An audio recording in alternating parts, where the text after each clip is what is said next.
Olá pessoal, vamos falar das funções da Constituição, né? Então lembrando que o Ministério Público é a instituição permanente essencial à função jurisdicional, muitas vezes chamado de um quarto poder, pública, incumbindo-lhe o quê? A defesa da ordem jurídica, do regime democrático e dos interesses sociais e individuais indisponíveis. Ele é o acusando pela correta aplicação da lei. E a Constituição Federal estabelece algumas normas gerais. Vamos iniciar com os princípios institucionais do Ministério Público, que são a orgânica do Ministério Público da União. Então, essa autonomia que também é outorgada ao Poder Judiciário, né, essa autonomia administrativa, está aí militar, e o do Distrito Federal e territórios. Né? O Ministério Público do Distrito é que define o princípio da unidade. Já o princípio da indivisibilidade com as leis, as normas aplicáveis. Ok? Então é provável que na sua prova caia que o princípio da unidade, aqueles que a gente acabou de falar, é decorrência ou corolário do princípio da indivisibilidade.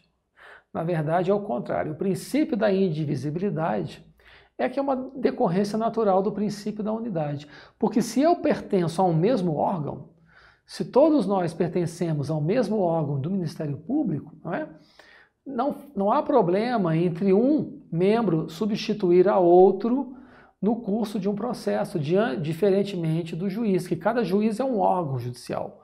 O juiz é um órgão judicial. Então ele tem sua prevenção, suspeição, ele pode se declarar impedido. Isso não ocorre no âmbito do Ministério Público, que eu posso iniciar uma acusação e esse mesmo processo pode ser remetido a outro membro do Ministério Público sem problema algum, obedecidas as regras legais aplicáveis. Ok? E o princípio da independência funcional enuncia que os membros do Ministério Público ostentam independência no exercício das suas funções, não se subordinando, primeiro, a nenhum dos poderes da República e, segundo, não se subordinando ao procurador-geral respectivo. Eu posso ir, inclusive, como membro do MP, ir contra uma orientação do Procurador-Geral da República. Essa vinculação é meramente administrativa. Não existe uma hierarquia funcional, ok? A vinculação é meramente administrativa. Então, os membros do Ministério Público eles detêm independência em relação aos respectivos procuradores-gerais. E a partir daí veio a ser deduzida a doutrina do promotor natural, que não está na Constituição Federal, mas foi uma construção jurisprudencial e doutrinária que cai na sua prova.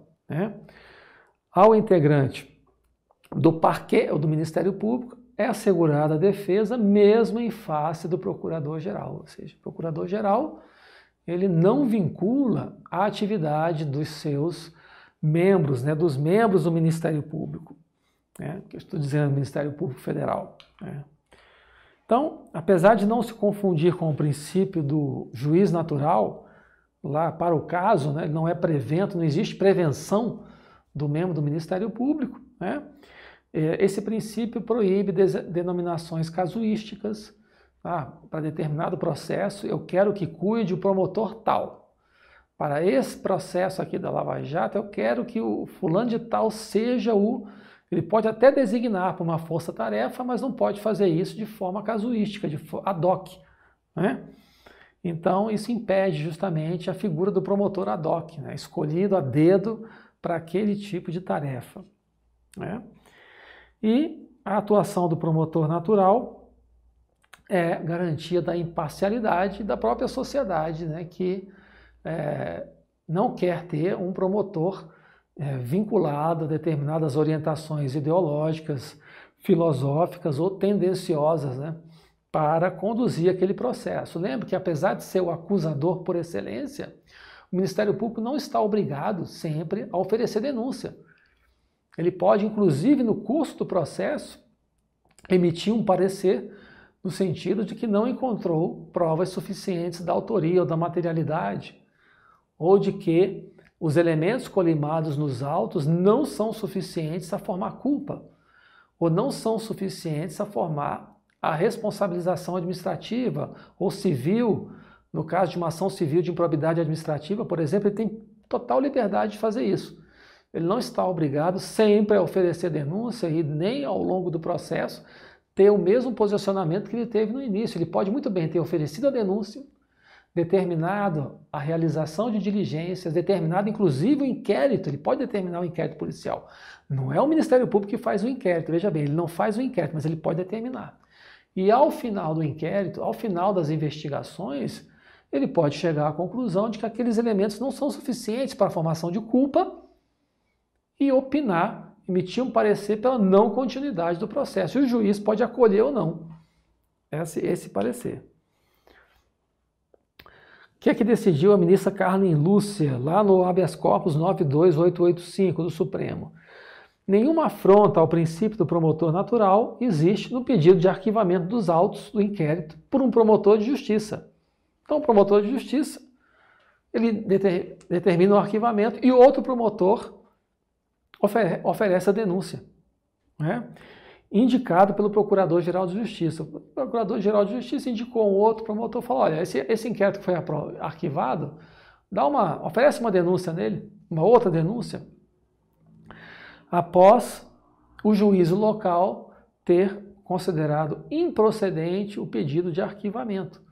Se o juiz estadual considerou improcedente o arquivamento determinado ou solicitado pelo promotor, nada impede que o Procurador-Geral de Justiça designe um outro promotor para o oferecimento da denúncia, e não aquele original que propôs o arquivamento. Não há problema nisso, não existe vinculação, que eu falei para vocês, não existe prevenção do promotor original àquele processo.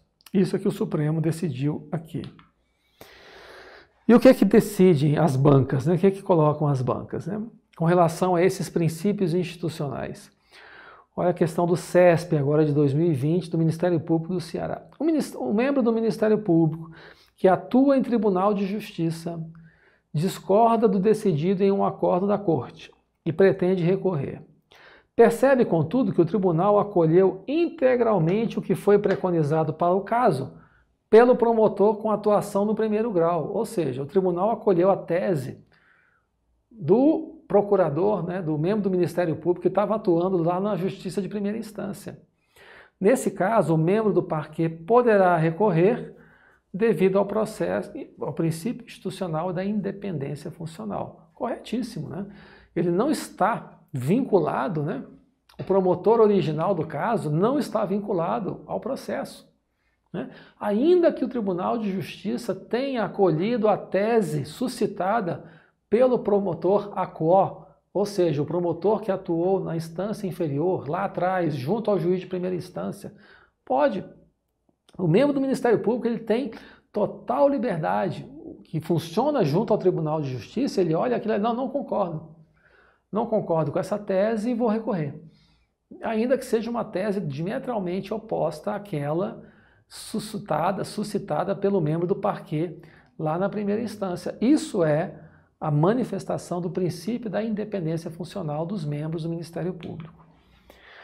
Também questão do CESP, de 2014. São princípios institucionais do Ministério Público, a unidade, a indivisibilidade e a independência funcional, certinho lá do artigo 127. FCC, Promotor de Justiça 2009. O princípio do promotor natural, olha aí, o princípio do promotor natural não está na Constituição Federal, é uma construção jurisprudencial e doutrinária, mas aparece na sua prova. Está ligado à persecução criminal, mas também alcança o inquérito policial quando já ocorre pleito de diligências para elucidar dados relativos à prática criminosa. Errado, isso aqui não. O princípio do promotor natural, ele não se aplica à fase de inquérito policial, porque o promotor ele não determina, ele não realiza o inquérito. O Ministério Público ele pode fazer investigações, pode fazer investigações autônomas, o Supremo até já decidiu isso, mas ele não se substitui à autoridade policial. Ele não se substitui à autoridade policial e não realiza, ele não se substitui ao delegado de polícia, por exemplo. Então, o princípio do promotor natural está ligado à persecução criminal na fase judicial, mas não alcança o inquérito policial. ok? Ele não tem como interferir no inquérito. Pode até determinar a realização do inquérito, mas ele não tem como interferir, apesar de ser o promotor natural para o caso, né, designado, né, corretamente, conforme a lei, ele não tem como interferir no exercício do inquérito. Outra questão do CESP, o princípio da independência funcional e a fortiori, ou seja, avante, também o princípio do promotor natural, protege o membro do Ministério Público contra ato de superior que pretenda subtrair-lhe competência fixada por critérios pré-determinados abstratamente. Correto. Não adianta o Procurador-Geral da República querer retirar a competência, por exemplo, de uma força-tarefa estabelecida por lei, né, ou conforme os ditames da lei. Não pode o Procurador-Geral da República subtrair, não é, tirar o promotor e colocar outro da confiança dele, simplesmente porque ele não concorda com o andamento das investigações. Tá? Então, isso é o princípio da independência. E o seu corolário, né, o princípio do promotor natural, protegem o exercício do membro do Ministério Público contra esses atos de interferência. Ok?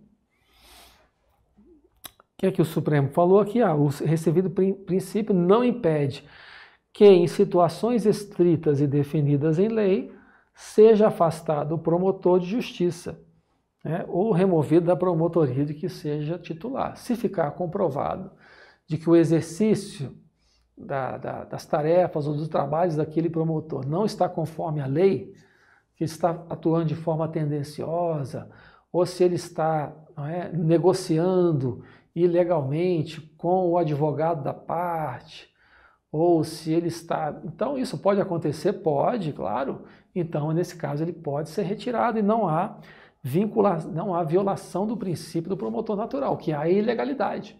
Assim como o juiz que vende sentença. O juiz que vende sentença pode ser retirado imediatamente do caso, né, sem violação do princípio do juiz natural. Né? Inclusive, pode ser preso, como ocorreu recentemente, em 2020, uma operação em que duas desembargadoras do Tribunal de Justiça estão sendo investigadas por venda de sentença. A mesma coisa pode acontecer com o Ministério Público também. Né? Ele ser retirado, afastado do processo ou removido da promotoria se cometer algum ato, né, ilegal, imoral, né, ou não, de não conformidade com os princípios do Ministério Público. Ok? Próximo bloco nós vamos falar sobre as funções institucionais do Ministério Público.